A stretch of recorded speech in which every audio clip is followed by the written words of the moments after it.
Are you looking for partnership, strategy, consistency, and accountability? Well, Activation Nation is for you. Join our group for coaches, speakers, and entrepreneurs for the support you need as we strive to activate 1,000 coaches to seeing their businesses be successful. Make sure you subscribe now at Facebook/groups/Activation Nation 1000. See you in the group.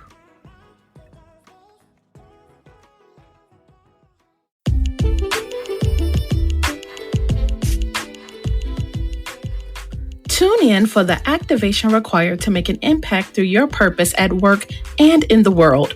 From sales and marketing executive to now an international speaker, life and business coach, and media host, hosted by Melissa D. White, the activation specialist. That's me. We're getting real about personal and professional moments with the world's top leaders and influencers to help you activate your voice and amplify your story. Now, let's get activated.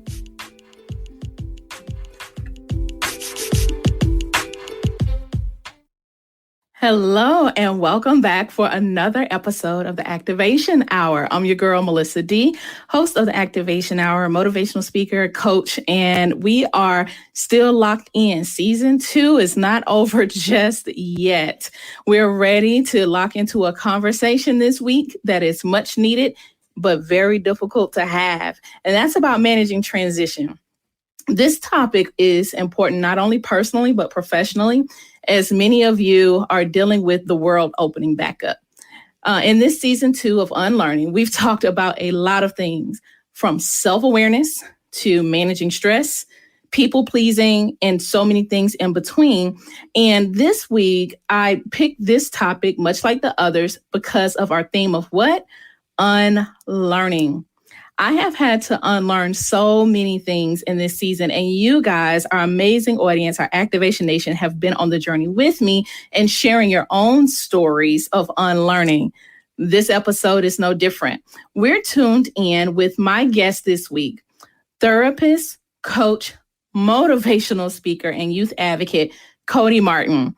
Coty is the host of the Adversity University podcast and has created the Adversity University online school to help you with overcoming adversity through courage and motivation. This episode, he is going to help us as a trained and licensed therapist and coach on how we manage transition. Truth be told, as I shared with you at the top of the season, going into the pandemic was a challenge for me in terms of high levels of stress, and now even re-entering into the world, adding new relationship dynamics, as well as even how to manage the balance of family, life, and work. It's a lot for anybody to take amidst whatever grief and other transitions that we're feeling. Everyone right now almost feels like a ticking time bomb if they're not grounded and they have practices that keep them focused despite the chaos in the world.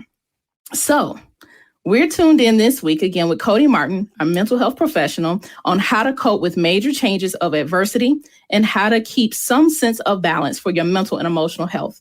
Don't go anywhere as we bring up Coty Martin for this week's episode of Managing Transition.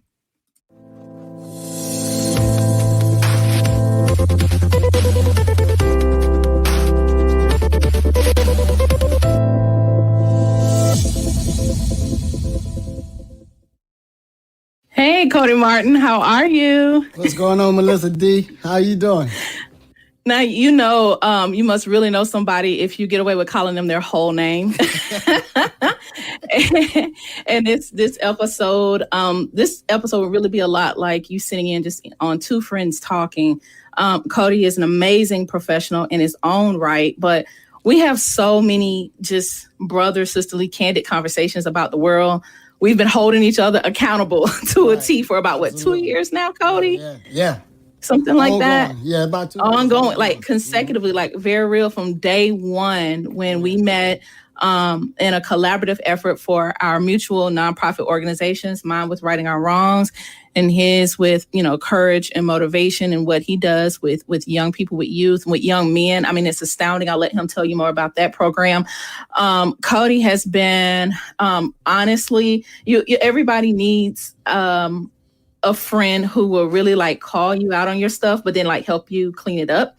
And he's kind of been that friend to just be like, now I'm gonna tell you about yourself, but I ain't gonna like put it out there, but you need to get it together. And I'm like, okay.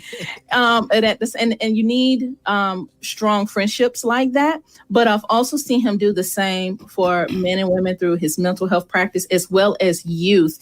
And the way we tackled our co-facilitation, which I'm telling you that those moments were so monumental to me, Coty, of how you would deal with the internal Right. Conflicts that the youth would face, and I would deal with the external factors, right? And adults are no different. Absolutely. Adults are no different. So tell us more about who you are. Who is Coty Martin, the man, and why is your work for overcoming adversity so important? Well, first of all, thank you for having me. I really appreciate it. I've been waiting to come on and be a part of the activation hour so I can activate somebody. He's like, when am I going to be on your show? When am I going to be on your show? You've been on my show. I'm like, okay. Right. Yeah. But I mean, just in a nutshell, as far as who I am, Coty Martin, born and raised in Miami, Florida. I was an at-risk kid, you know what I'm saying, just struggling with lack of, I like to say, social and emotional intelligence. And, just kind of had a rough upbringing. And I've went down the wrong path a few times. And down that journey, you realize, what you want and what you don't want, who you want to be and who you don't want to be. Mm-hmm. And just along that journey, we're overcoming so many obstacles. I for one, built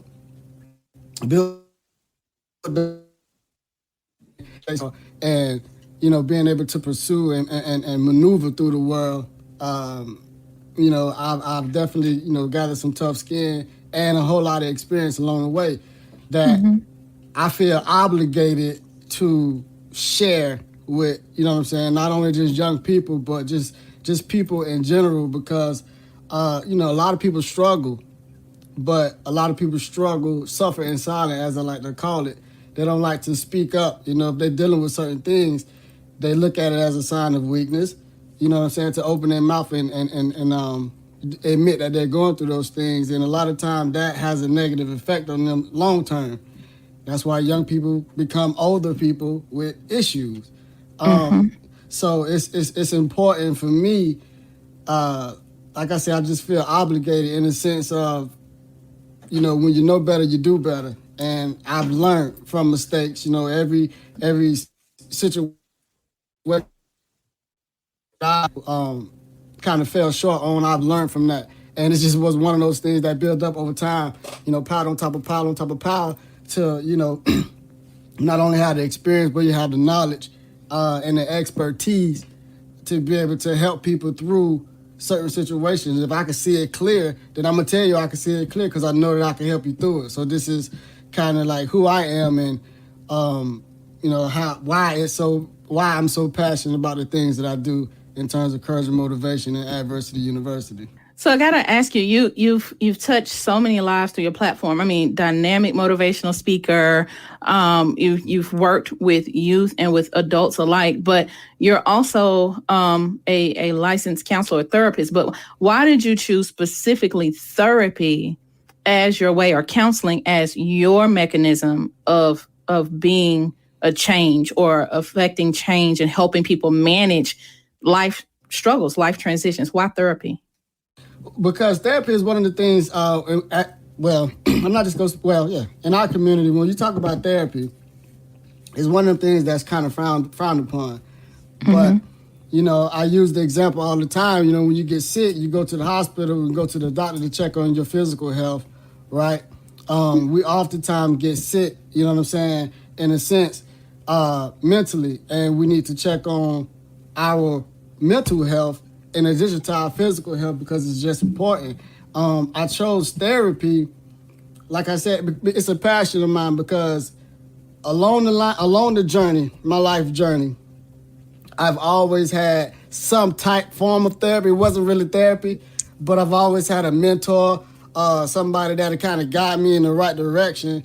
And what it did for my life was just so inspirational, so motivational, and just encouraging as a whole. And I needed that.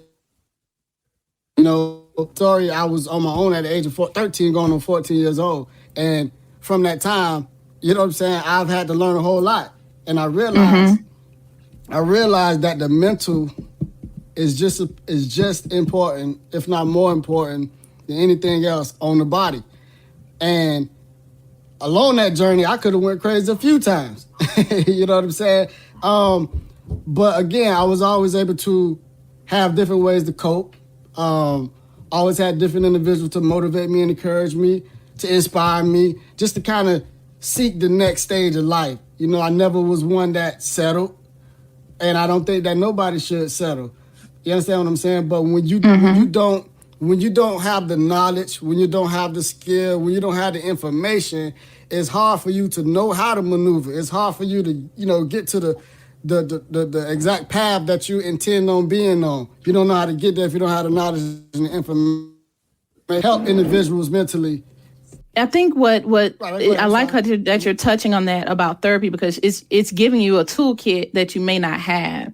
And it's amazing, even for me, and I've been very candid with the audience throughout this season, that yes, although I believe in having your faith. I'm definitely a proponent of Christianity, prayer, all of those things. But I do believe mental health professionals and your mental health is important to go. Like, I believe that's a gift to have therapists to give you that. And it's amazing to me that although even when talking to my own therapist, there's been a tremendous spike, especially now since you can go to teletherapy and just call up and do a virtual session with someone.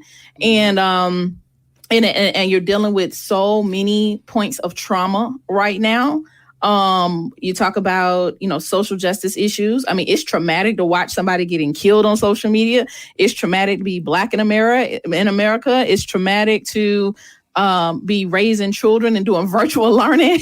Like, it's traumatic if you've been, quarantining and sheltering in place with your family and y'all about to kill each other. Like, we got so many things. It's like every time you turn around, there's something else we add to the list of trauma on top of whatever childhood trauma we haven't dealt with.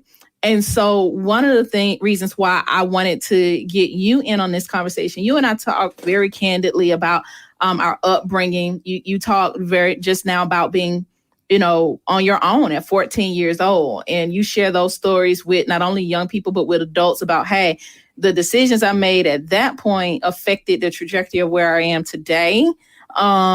Whether good or bad. Right. And so a lot of times people like to think, oh, that's my childhood, that's in the past. But then it comes back up. Maybe let's talk about triggers. Are there some things that could be happening right now as people are in transition, dealing with COVID, dealing with social justice, dealing with family, that it could be triggering some old trauma? Right. Melissa, it kind of went out, so I didn't hear the whole question. Can you repeat? Just basically, like, are there, like, we talked about childhood, and there's childhood trauma and things that happen to us, right? That if not resolved, it comes over into adulthood. What are some things today? Because we're dealing with a lot of things, COVID and racism. What are some things that could be triggering some of our traumas right now? What are some triggers during this time?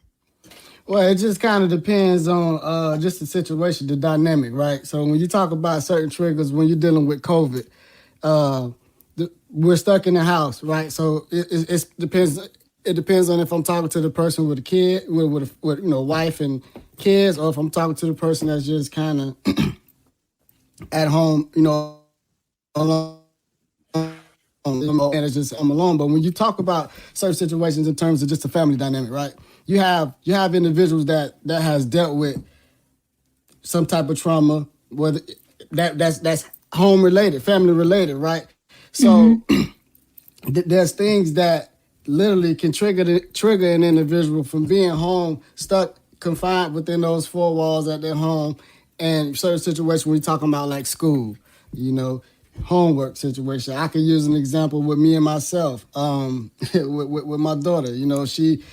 We doing the virtual schooling. So quite naturally, I thought it was going to be way different than what it was, right?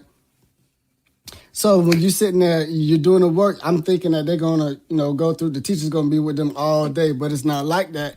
It's it's like, they learn, they get the information, the teacher's with them, but then a certain part of the day they just have assignments that they have to do. So long story short, while my while well, at classwork, and I'm sitting there and I'm working with her, and I see that she get to a part where she don't know anything. Well, not anything, but she don't know this particular problem that I feel like she should know, right? So now you're looking at that situation like, well, because I feel like she should know that, I get a little frustrated because she's not reciting what I want her to recite, right? So then I had to kind of think back, like, okay, first of all, this is a little 6-year-old, right?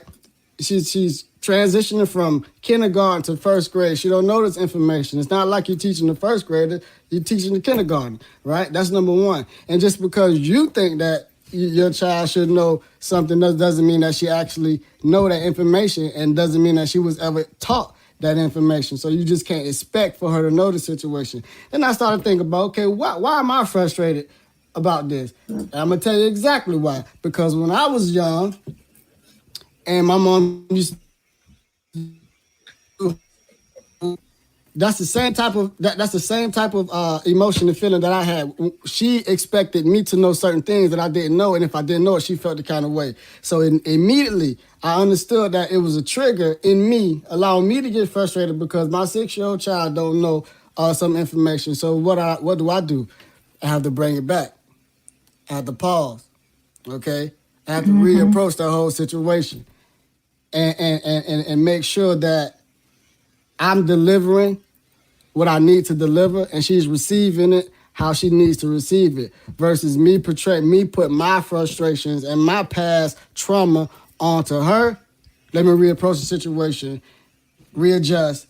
Now she get it, she got it, boom, we're winning.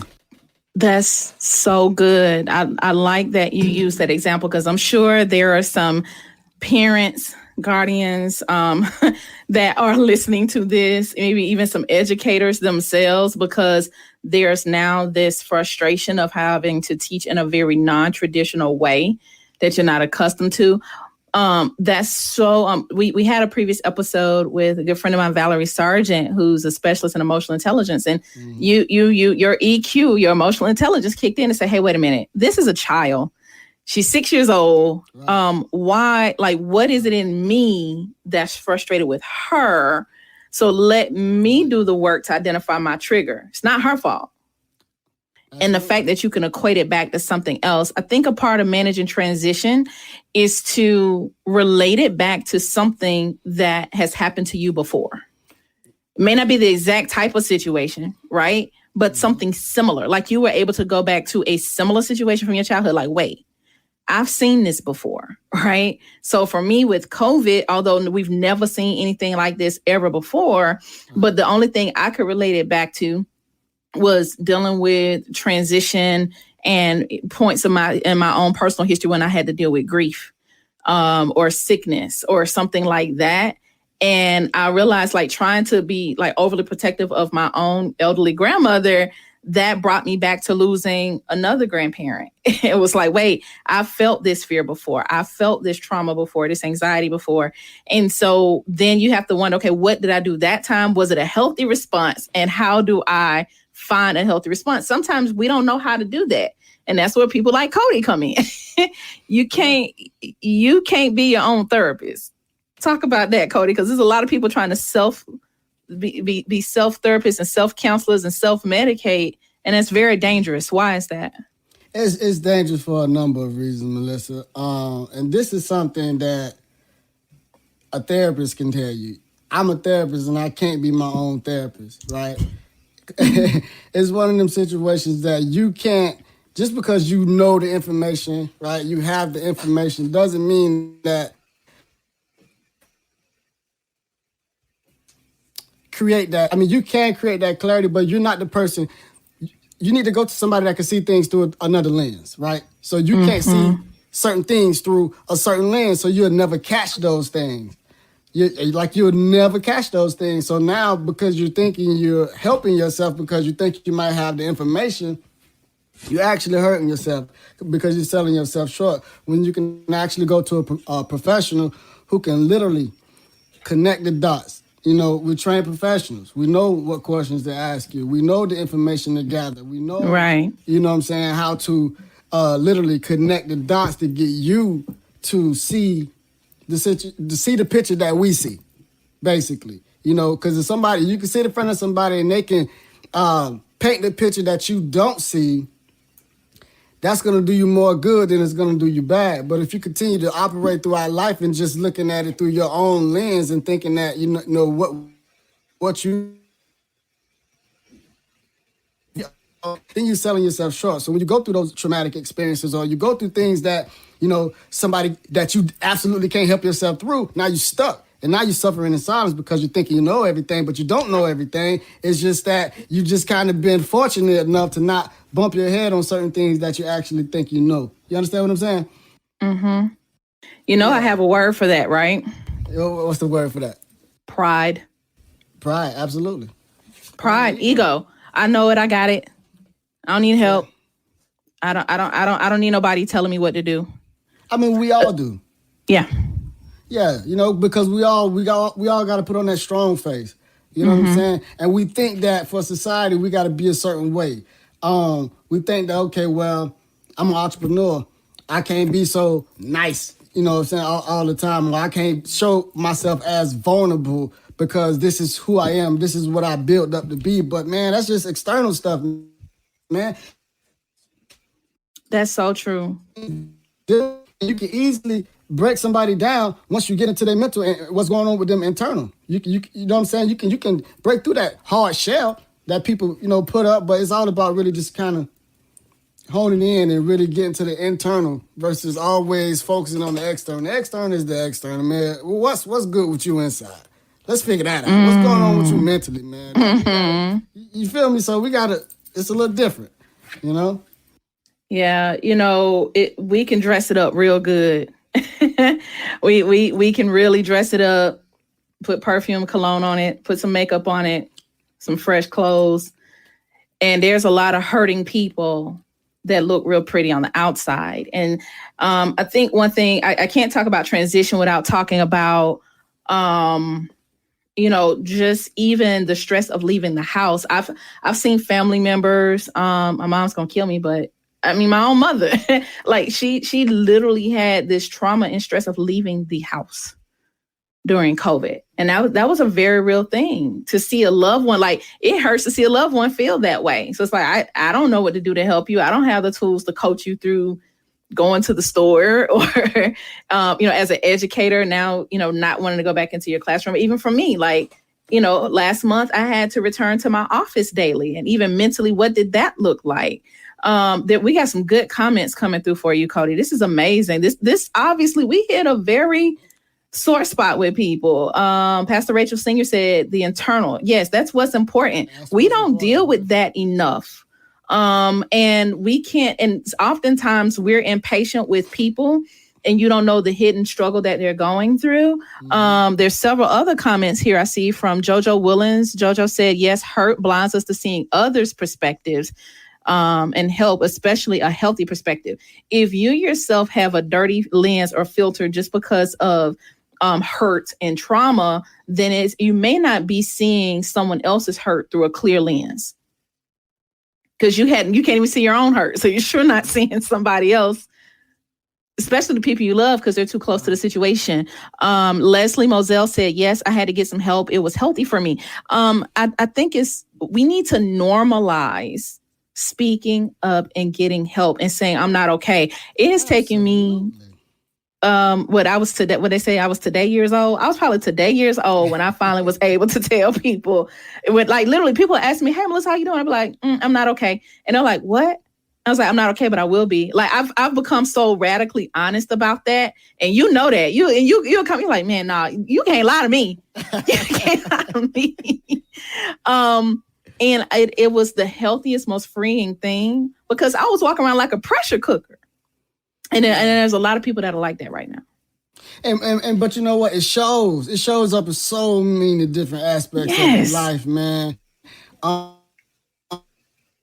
people do it for a living. So it's just, Melissa, you could call me and just by how you say hello, I know what's going on with you. I know if you had a good day. I know if you're frustrated. I know, you know what I'm saying? Like, I really know that. But it's just, it's so much, and we have to be able to release, okay? Mm-hmm. And simply telling somebody that you're not okay is releasing.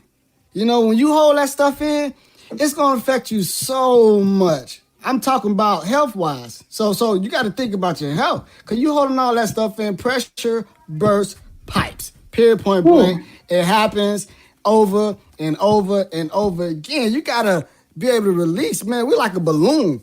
The more we continue to fill ourselves up with air, eventually, if we don't release that air, man, it's going to pop. And it's going to pop in the wrong situation. That could be your relationship going down the drain. That could be you and your kids' relationship going down the drain. That could be your job. You can get fired. That could be a business opportunity. Your life, as it relates to the pressure that you're holding within you. When simply all you got to do is open your mouth, talk to somebody. Just simply talk to somebody. Vocalize and verbalize the things that you're going through, man. Everybody going through something, so you're not going to be looked at. You're not going to be looked down on. Speak up. Just speak up and don't be afraid to. Right. You said something, and before we take our quick commercial break, audience, you guys are amazing. I see you Facebook, I see you YouTube. Please share your comments. Coty's going to be on with me for a while here. And again, these are private conversations we've had as very good friends. Coty, you have been your transparency and your vulnerability, especially as a man, as an African-American male, you're like, I'm a therapist and I go to a therapist. Right. And it's rare for Black men to say that, at least in my experience. I'm sure there are more brothers that are talking about that. There are more people in our community. There are more men, period, regardless of race and ethnicity. But here's how it can, evolve or manifest itself. It's the things you don't talk about that will show themselves. The mental stress and strain will show up in your body in other ways. Yeah, I'll give you an example. Something that has recently been happening to me is stomach pains and cramps in my legs going numb. And I could not figure out what was going on. Or headaches that were so bad where it was paralyzing to me. I couldn't move. And I realized, I now you have to know and study your body. I could tell if I went to bed with a stressor from the night before, I was waking up with headaches where I couldn't see, all I could do was lay there. Versus if I changed my habits and did not go to sleep with my phone next to me, or I put on some worship music, or just whatever it took for me to be in a place of peace. You have to know and recognize the symptoms and know what to do. Go see a doctor. But also there are some things you can do within your own control. But that stuff, even I've heard medical professionals say things like ulcers come from worry. Cancer coming from not only genetics and food habits, but literally from undealt with traumas in the body. Yeah. And so it's so important to me, Coty, and you could definitely please talk about that, how this manifests itself in other ways. Like you said, you end up, you said the line of the night, pressure burst pipes. All of a sudden you cursing people out, you yelling at your kids, you yelling at your spouse, and it is not your nature. Right. It's not your nature. However, it has materialized, and it's going to come out one way or the other. It's going to come out. Regardless, it's going to come out, man. So definitely, I got so much. He said, whew. You talking about pressure versus pipe, but go ahead. But it's the truth. So when we talk about managing transition, JoJo Willens says stress is a killer, even subconsciously. It is. I think it's so necessary. I hope and I pray that all of you who are listening, will y'all just take a quick second and not only subscribe, but share this with somebody, please. Not just because I'm asking you, but seriously, I want this to reach people. I really feel led to say in my spirit that there are people who want help. They just don't know where to go and who to ask, right. Honestly. Mm-hmm. They don't know the first thing, or it's like, well, I don't want to put it out there on Facebook and say, hey, do y'all have a recommendation? Because now people are going to be in my business. It's true. Like people, I believe if the help was readily available in a way, and there is, confidentiality with therapists, but tell somebody, because what saddens me is the suicide rates have gone up. I know families who've been personally affected by that in this season. There are people who are going to the hospital for medical issues other than COVID because they're stressed out about COVID. And it's turning into other stuff. You know what I'm saying? I hope this betters people, the quality of life, and saves lives. And it had to start with me being honest. Like, I had to sign up for teletherapy and say, somebody. And here's the other important thing, Coty, tell them why it's so important to talk to a therapist and not a family member, like a qualified professional, because some of your own family members are going through the same stuff. Yeah, absolutely, man. It's highly important because a lot of times we take that as that's our therapy. Like, we have a best friend, or we got a cousin, or we got an uncle, or auntie, or a grandma that, they have knowledge. It's cool that they have knowledge, but when you're talking about actually dealing with your mental health, they're not trained to do that, right? Yeah. And at the same time, they can be giving. First of all, therapists don't need to be giving you no advice. That's number one. They need to be helping you get through your own mess, and not just telling you what to do.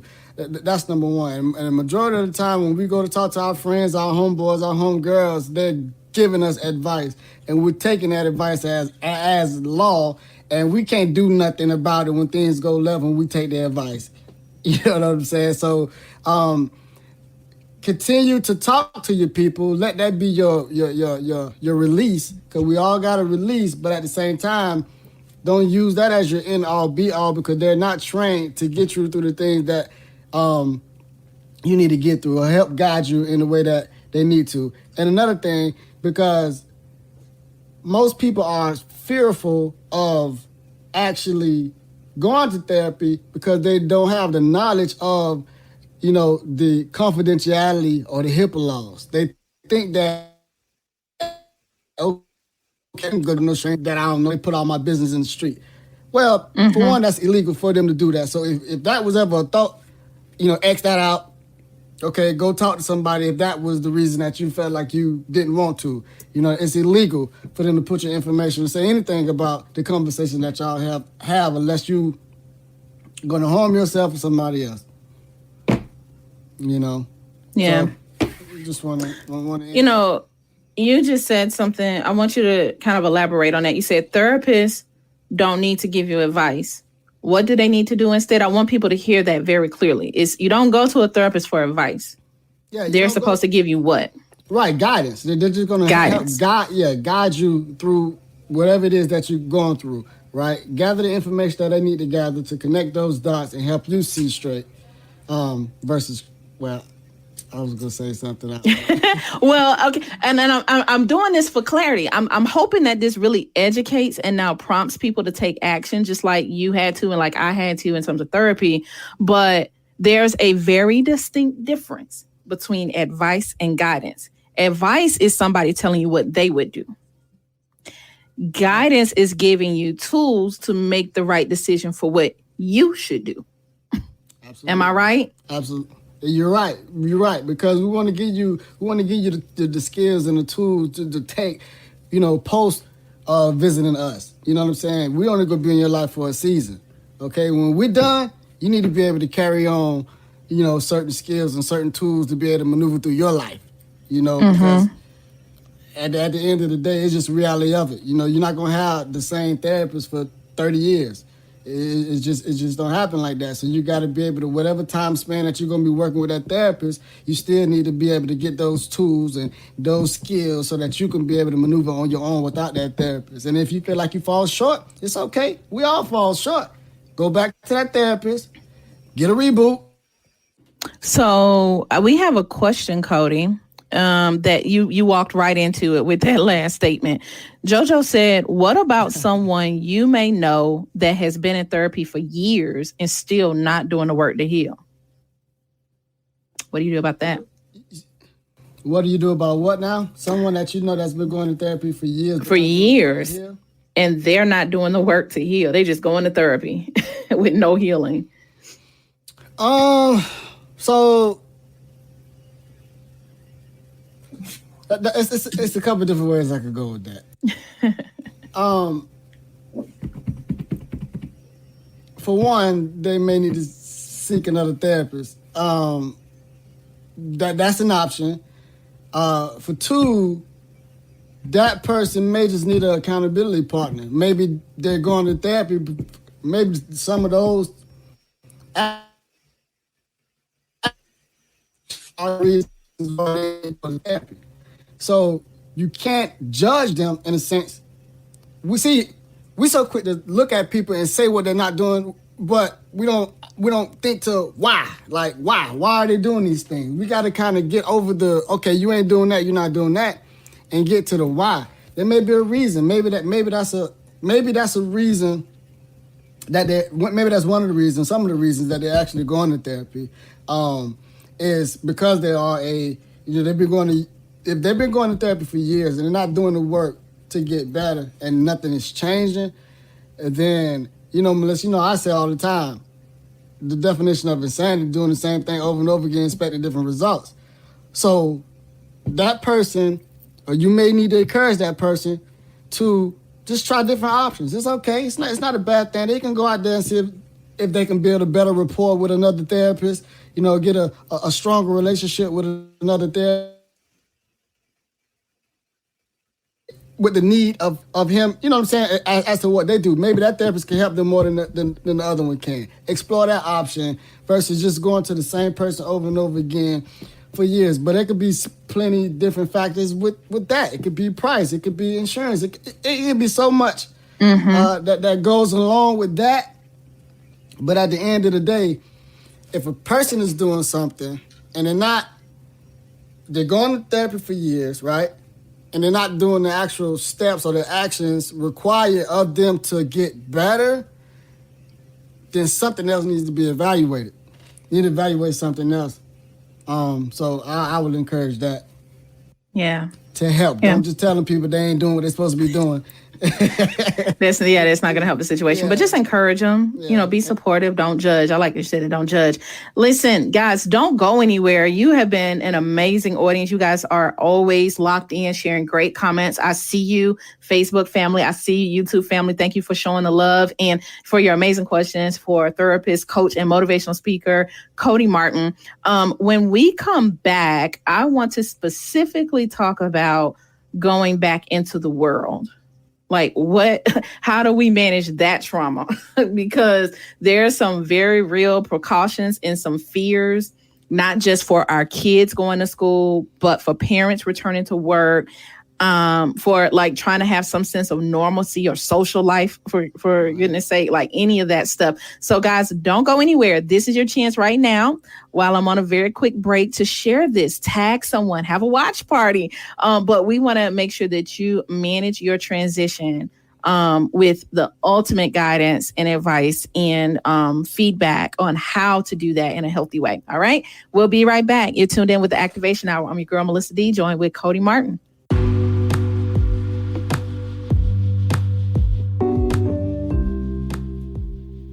Are you a manager, trainer, or executive that wants to see maximum results for your team? Well, let me help you with that. Training is for information, but coaching is for results. Learn more about Activation Coaching International and our coaching certification program for business leaders who want to see the best results and even help your team activate their purpose at work and in the world. 65% of people say that working with a coach helped them improve performance at work, and 80% said that coaching helped them improve their self-confidence. What better way to invest in your team than by being a coach through Activation Coaching International? Learn more at bit.ly/ready-to-coach. See our show notes for details.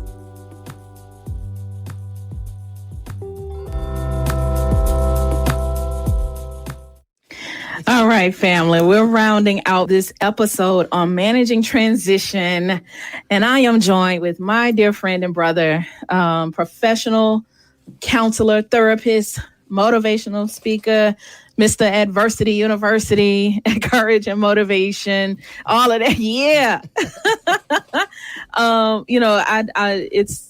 It's an amazing thing when you can collaborate with people who are equally as powerful and passionate about what they do to help and to serve people. And right now, a lot of people need a lot of help. And it's not for it's, if you need help, there's nothing wrong with you. You're not broken. You're not, beyond redemption. You can get help. And if you guys have questions, please drop your questions in the comments. I'm watching the comments. I'm moderating here so that we can get your questions to Coty Martin. And so, Coty, we have kids going back to school in certain parts of the country, and some of that has not gone so well. We have parents who are fearful, like terrified. I've shared a little bit that you and I have discussed that as youth advocates with our programs with youth. For what in the world does that even look like?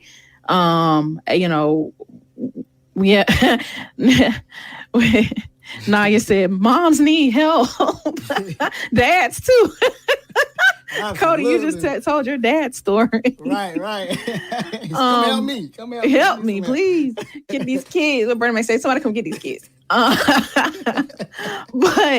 it's good that it's healthy that we can laugh about it. But I just thought, like, literally, I care for my elderly grandmother. I don't live in fear, but there are loved ones that are like, hey, I don't want to go near my elderly grandparent or loved one, or like you certainly don't want to be the cause of transferring anything, or definitely not getting sick, because it's this is real, guys.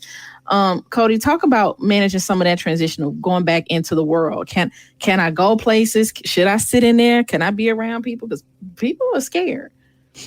Well, okay, I got a lot to talk about as it relates to that. So, okay, so when you're talking about just the world opening up and what can you do and what can't you do? Unfortunately, we live in a country where and don't want to. Anyway, we live in a country. We won't get political. I mean, we could, but we won't. But we're just going to be very practical. I'm trying to. We need to make an informed decision. So what I would say to people is to make the best possible decision that you can make for yourself, to be on the positive side of life, if you get my drift. Because what we can't do is gamble our lives when it comes to this situation. A lot of families are fearful when it comes to their kids going back to school, and in my opinion, they should be. Okay, we don't have enough information. We don't have enough information to say, okay, well, it's just time for our kids to go back to school. I mean, there was just a teacher that passed away from COVID. You know what I'm saying? May she rest in peace. But there was a young teacher, 28 years old. She passed away from COVID. Obviously because the schools were open. So it's just situations like that. You just you have to make the best possible decisions for yourself. Now, as it relates to like just the anxiety and because there's going to be a lot of anxiety with everybody. You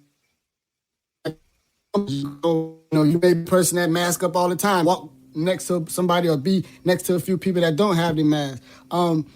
I would just continue to tell people to just operate as if it just happened. Because I see a lot of people are now just getting comfortable because society decides, oh, well, I'm going to just do what I want to do. Then you kind of fall in with everybody else. My advice to you is to continue to operate as it just happened. Act like you don't have any information about it. Continue to mask up. Keep your distance as it relates to people. You got to go places. We understand that, go places, but, keep that to a minimal. Don't touch people, it's keep your distance. Don't be touching all over everything. Don't be in people's faces and breathing all on them or getting them to breathe all on you. Don't get that comfortable. Don't get comfortable enough to risk your life. That's the bottom line. Yeah. Just use wisdom. Use wisdom. Yeah. Use a lot of wisdom. Absolutely. And precaution. Wash your hands. Use a mask. It's just the things that they've been saying. Don't put your hand on your mouth. A hand in your face. The stuff your mama tell you not to do, right? Like, get your hands out your face. Right. Don't put your hand in your eye. Don't, like, it's crazy. Mama did you some good. Naya in Kansas City said 20 emails a day for 2 middle school kids, virtual daily as their mom, and they are feeling the anxiety. Oh man, you're right. People aren't that's what's getting me, and that could be a whole nother episode here just about the children, and we talked about that on another platform on Color Outside the Lines about the kids and how they feel. And they just are scared. They're scared and they don't feel safe because they're hearing the same reports that we do. But Naya said they're feeling the anxiety, and these poor kids have stress on them. So this is an opportunity then maybe to wrap up our conversation and talk about not just mental health for the adults, but family, behavioral health and the importance of the family dynamic as well as the kids. Can you touch on that, Coty? Right. So I didn't hear the full question, but I know you're talking about working with families. With families and kids, because it's not just the adults here. Like sometimes you may have to go as a family unit or the children getting the help they need. Yeah, absolutely. So when you talk about therapy, especially when you're dealing with children, most times, me personally, right? You working with kids, okay? Obviously, this kid have whatever's going on with this kid is stemming from something. There's a root cause. So you cannot just solely work on that kid and get to the actual root cause of it. So it's important to deal with the family dynamic when you're working with youth, right? Because whatever this individual, this youth, this child is dealing with, they're not going to fix it on their own. The family dynamic so that you can give the parents the tools and the skills to be able to deal with this young individual and help them cope with the things that are actually going on. Remember what I say. We only gonna be in your life for a season, okay? You got the rest of your life to live to be able to cope and manage with the things that you're going through. So if I'm just working with this child directly, well, we all know the attention span of youth.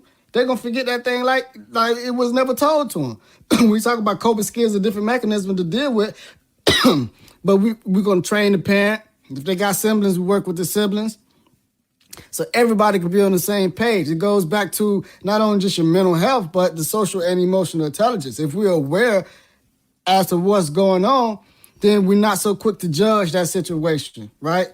We can encourage better behavior. We can promote positivity because now we have the knowledge. We're aware. We know what's going on with little Johnny versus saying, little Johnny, little bad Johnny or whatever the case may be.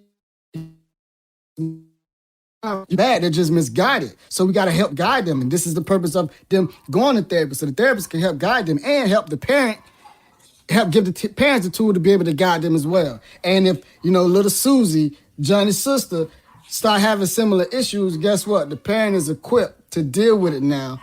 You know what I'm saying? So it's going to be a little less hurtful in a sense as it relates to little Susie versus little Johnny. But guess what? Now we got a whole family dynamic of tools and skills that we can cope with that. And we are aware so we can get through it and then start to live our best life. I like what you said. Especially when it comes to kids, nothing drives me crazier than to label a child as bad. So they're just bad. Right. You said they're not bad; they're just misguided. And again, now they grow up to be misguided adults. Right, right. Young people end up being old people. Facts. So the problems don't just disappear; they don't just go away on their own. This is good. Guys, any final questions for Coty Martin? Coty, tell them how they can reach you. Tell our audience how they can connect with you. And not only for counseling services, but also for your program you have online at Adversity University. Congratulations on the launch of Adversity University. Tell us more about it. Adversity University. Rep the brand, man. Yeah. So, well, first, they can find me on CotyMartin.com, CotyMartin.com. And you can hit me on my social media. Instagram is Coty Motivation. That's Coty with a T, COTY. As far as right below. As far as the Adversity University, AdversityUonline.com. You can actually go there to get some more information about that. But it's a life skill platform for personal growth and guidance. We focus on the social and emotional intelligence of things to be able to help coach and guide people throughout life to live their best life. Because ultimately, we want to teach and promote, positive thinking and living habits so that they can, live life with positive outcomes with positive results. So that's the ultimate goal of it. So. Absolutely. I definitely love it. I'm so excited to see this come to fruition. This has been a journey, long time coming, but it's necessary because, people like Naya said, she said, give me the toolbox. She wants it now. So you think you have a fan in Kansas City, says send them the toolbox.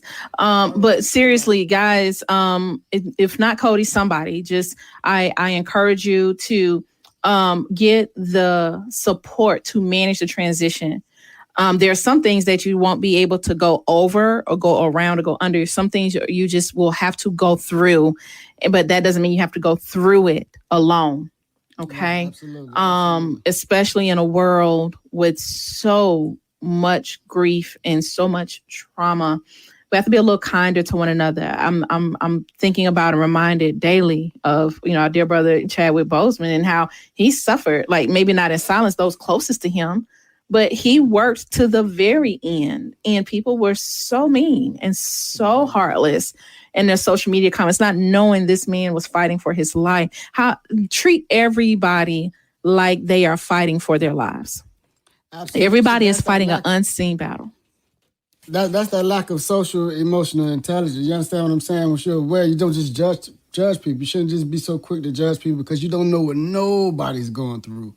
So we gotta be able to show empathy as it relates to our, human counterparts. You understand what I'm saying? We gotta be able to do that. Oh, Melissa, I also want to tell your listeners, I'm giving away my book, Passport to Life.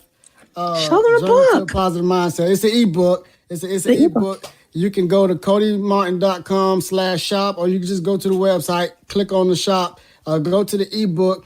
And the free promo code is Adversity University. And once you check out, it'll be completely free. There you have it. If anybody interested in more information about Adversity University, you can reach out to me on that website as well. Go get the book. Adversity University, Passport to Life. One thing I can tell you about Coty is he puts his heart in everything he does for his family, for youth, for this material. Every detail was crafted specifically to give people the tools they need. I've seen it firsthand. And so, brother, I am tremendously proud to see the work that you're doing. I got the hard copy book, but I'm getting the ebook too. That's support is an action verb. But again, like I said, be kind to everybody. Naya, thank you so much for supporting. All of you, thank you so much for supporting, for tuning in. Just by being here tonight, this lets us know that this topic meant something to you. So make sure you share it, subscribe. I'm here every Friday live with you. You can also download the audio on all podcast platforms, Activation Hour. You can also go to my website, activationhour.com, and group coaching starts back up in October. So, hey, get you a coach, get you a therapist, whatever you do, get somebody to go on the journey with you. Family, I love you. I'm your girl, Melissa D. Coty Martin, thank you, brother, for so much of what you shared and how you always come through for me. Family, I will see you next Friday right here, same time, same place on the Activation Hour. Bye.